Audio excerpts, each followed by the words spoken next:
And in Evidence Locker, I was asked to do a piece for the city of Liverpool, and I knew I wanted to work with the police again, and I wanted to go deeper this time because I still felt like I was an installer in that piece and kind of testing out my role with them.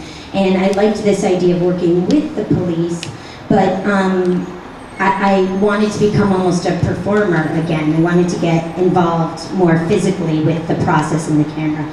So anyways, I did this research and I found out that Liverpool had, at the time, the largest surveillance system in the world. In the city center alone, they had 242 surveillance cameras. And the way the system worked, basically, is that the police in the kind of town hall, or they were in charge of this program, City Watch. And the cameras, which were all over the city center, filmed the city in real time for 24 hours a day. After 24 hours a day, the footage went to time lapse, and it was held on the police computer for 31 days. After 31 days, that day is erased forevermore. And unless the police pull the image, the video files, or a citizen writes a subject access request form, which is the legal document that says who you are, where you were, what you were wearing, what time of day, and the incident that happened. So I started doing research and writing the chief of police that I was a researcher, which is a term that means nothing, and you can get absolutely away with anything because they don't know who you are, just that you're researching. And found out that there was kind of a glitch in the law, that an incident wasn't a crime. Anything is an incident. Any observation is an incident. So I went to Liverpool for 31 days. And every day I wrote a subject access request form. But I filled it out like a diary entry or a love letter. So it always said, "Dear Observer." And I made sure in the entry to always say where I was, what I was wearing, which was always red, the time of day, and everything I observed, and I smelled, and I felt, and I experienced, and sent it to them. And by law, they had to read it and find me on the system and make an evidence locker for me. So the first letter I wrote them, I'll just read part of it. It says, "Dear Observer, make me a diary and keep it safe. Take care, it is mine. Hold this photograph of my face. Keep all of our entries in order. Put the letters in your desk file and the images in your evidence locker. You can edit everybody else out. Don't worry about finding me. I will help you. I will tell you what I was wearing, where I was, the time of day. If there was anything distinguishing about my look that day, I will make sure you know. Hold on to my diary for at least 7 years, which is the statute of limitations. I am enclosing a check. Use it for whatever expenses you may have. Sincerely, Jill Magid." And what happened is that the police got really into it, surprisingly, and they started following me all the time. And when I would walk down the streets, every single camera would turn. And then later on, I started hanging out with them in the CCTV control room and teaching them film theory, and especially Godard, which is one of my favorites, and telling them to film me like Bridget Bardot. And this day's Film Noir Day. And so I won't get into each piece, but it kind of culminates with a piece called Trust, which was a day that we had already set up a system where, because they started getting concerned for my safety, and they said to me one time, I closed my eyes in public space, and when I knew they were watching me. And later on I went to the police, the CCTV control room, and they were like, "Oh my God, we were so worried about you when you closed your eyes, because if something happened to you, we could see it, but we couldn't tell you."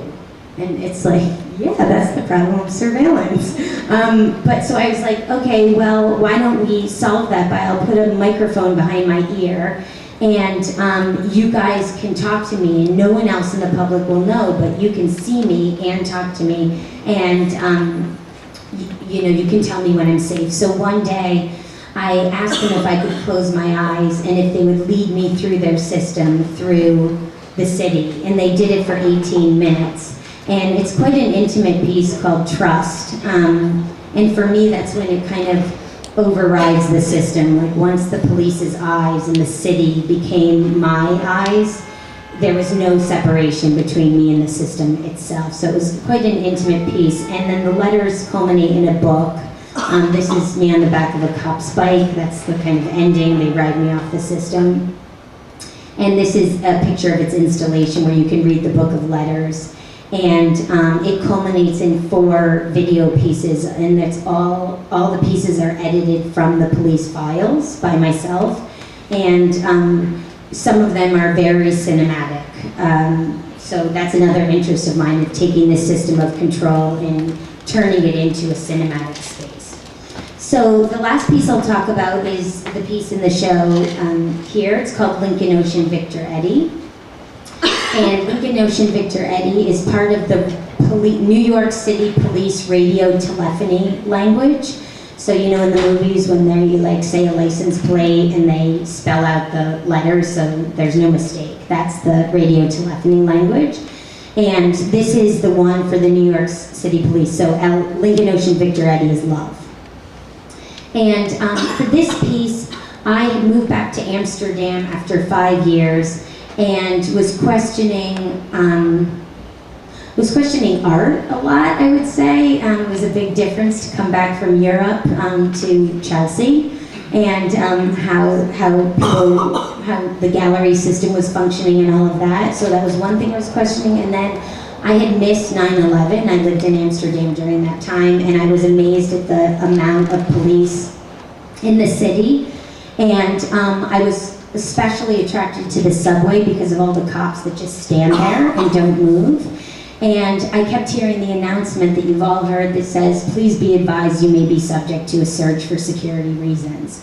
So I didn't quite know what I was going to do about this, but I just knew that it was interesting me. So I started walking up to police officers and asking them to search me. And so most of them were like, go away, you're weird. And then I went up to one and I just randomly said, will you search me? And he was like, what? And I said, will you search me? And he said, why do you want me to search you? And I said, because I heard the announcement that you might search me, so I'm ready, and I just want you to do it. And he was like, well, that's really weird, but I can't search you because you're a woman. And I didn't know that it was New York City law that a male cop can't search a woman. So I was really surprised, and I said, that's really interesting, I didn't know that. And it just came out where I said, I'm interested in that, can you train me? Can you teach me about your job?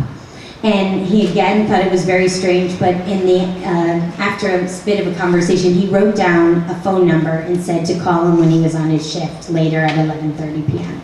So anyways, I called him and he agreed to train me.